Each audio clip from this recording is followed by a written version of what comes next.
Hello বন্ধুরা, আমার ছোট্ট চ্যানেলে আপনাদের সবাইকে স্বাগত। আজকে আবার চলে এসেছি টুইন ফ্লেম কারেন্ট এনার্জি নিয়ে, ডিএফডিএম এনার্জি নিয়ে। তো আমি সবসময় যেটা বলে থাকি যে আমার এখানে আমার এক্সপিরিয়েন্স আর যেটা চ্যানেলিং হয় আমি শুধু সেটুকুই ভিডিও করি, যেটুকু আমাকে অ্যাঞ্জেল গাইডেন্স থেকে আমাকে বলা হয় সেইটুকু ভিডিওই শুধু আমি করি। ঠিক আছে, তো আজকে যে চ্যানেলিংটা সকাল থেকে কি কালকে থেকে আমি বলবো ভীষণ হচ্ছে ডিএম এনার্জির ওপর। যেটা হচ্ছে সেটা হচ্ছে ডিএম রিয়েলাইজ করছে যে ডিএফের সাথে তার কানেকশান নর্মাল কানেকশানের থেকে অন্তত কিছুটা হলেও অন্যরকম কানেকশান। নর্মাল অ্যাফেয়ার বা যারা ম্যারিড কাপল সেরকম কানেকশান এটা নয়। যাদের অনেক দিন সেপারেশন হয়ে গেছে, যখন ডিএম ভেবেছিল যে যখন সেপারেশন হয়েছে হ্যাঁ কিছুদিনের মধ্যে আমি ভুলে গিয়ে অন্য রিলেশনে চলিয়ে যেতে পারি, কিন্তু সেই জিনিসটা এক্ষেত্রে ঘটছে না। হয়তো ডিএম অন্য রিলেশনে গেছে, অন্য কারোর সাথে অ্যাফেয়ারে জড়িয়েছেও, কিন্তু তার মাথার মধ্যে কন্টিনিউ ডিএফই থাকছে। সুতরাং এখন যেটা এতদিন ডিএম ভেবেছিল যেটা খুব ইজিভাবে ডিএফকে ইগনোর করা যেতে পারে, সেই ইগনোরেন্সটা কিন্তু এখন আর ডিএমের মধ্যে নেই। ডিএম এখন রিয়েলাইজ করছে টুইন ফ্লেম ব্যাপারটা ডিএম জানে না, তার জানার মধ্যে পড়ে না।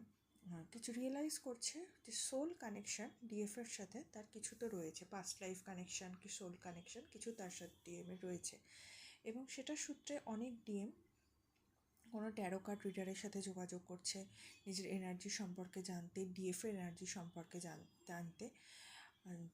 আর আরেকটা যেটা ডিএমের এনার্জি আমি কালেকটিভলি পিক আপ করতে পারছি সেটা হলো ডিএম কোনোভাবেই ডিএফের এনার্জিকে পিক করতে পারছে না।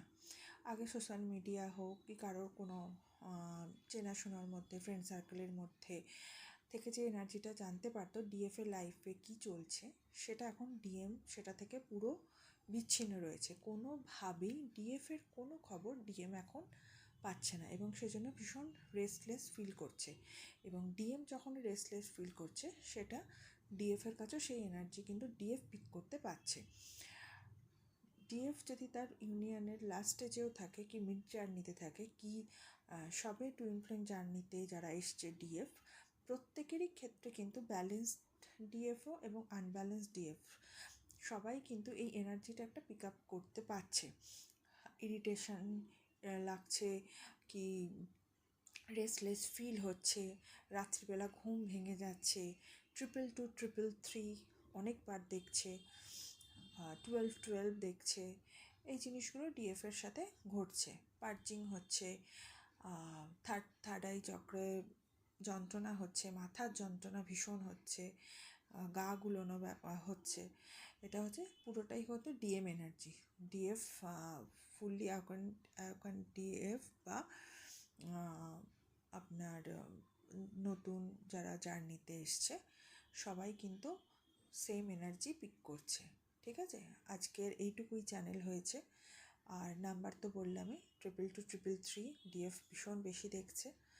আর ডিএমও এখন কিছু সিনক্রনিসিটি চলছে যেগুলো ডিএম রিয়েলাইজ করতে পারছে যে এগুলো আগে হয়তো দেখতো যেগুলোকে গুরুত্ব দিত না, কিন্তু এখন কিছু নাম্বারস যেগুলো দেখতে পাচ্ছে সেগুলো সম্পর্কে ডিএমও কিন্তু কৌতূহলী হচ্ছে, কেন সে সেগুলো দেখছে, এটার কী মানে, গুগল করা বা কোনো অ্যাস্ট্রোলজার ট্যারো রিডার কারোর সাথে কনসাল্ট করা, সেগুলো কিন্তু ডিএম এগুলো নিয়ে কৌতূহলী হচ্ছে। সে আগ্রহ দেখাচ্ছে, সেই জার্নি সম্পর্কে জানতে চাইছে, এবং জানার পর তার রিয়াকশন, যারা এখনও ইগোতে রয়েছে তারা এটাকে চট করে মানতে পারছে না, এরকম কিছু হয় বলে মানতে পারছে না। সেম সোল এই ব্যাপারটা তারা খুব একটা রিয়েলাইজ করতে পারছে না, ভাবছে আগের জন্মের কোনো কানেকশান ছিল, হয়তো পাস্ট লাইফ কিছু কানেকশান ছিল, সেই বন্ড এখনও রয়েছে।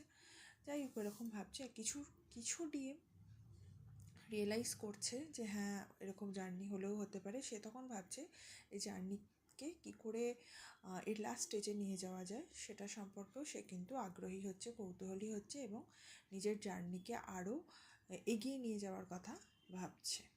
ঠিক আছে, আজকে এইটুকুই আমার চ্যানেলিং হয়েছে, এইটুকুই আমি আপনাদের কাছে ডেলিভার করলাম। আবার যদি চ্যানেলিং হয় সেটা আমি আবার আপনাদের কাছে ডেলিভার করব। Thank you.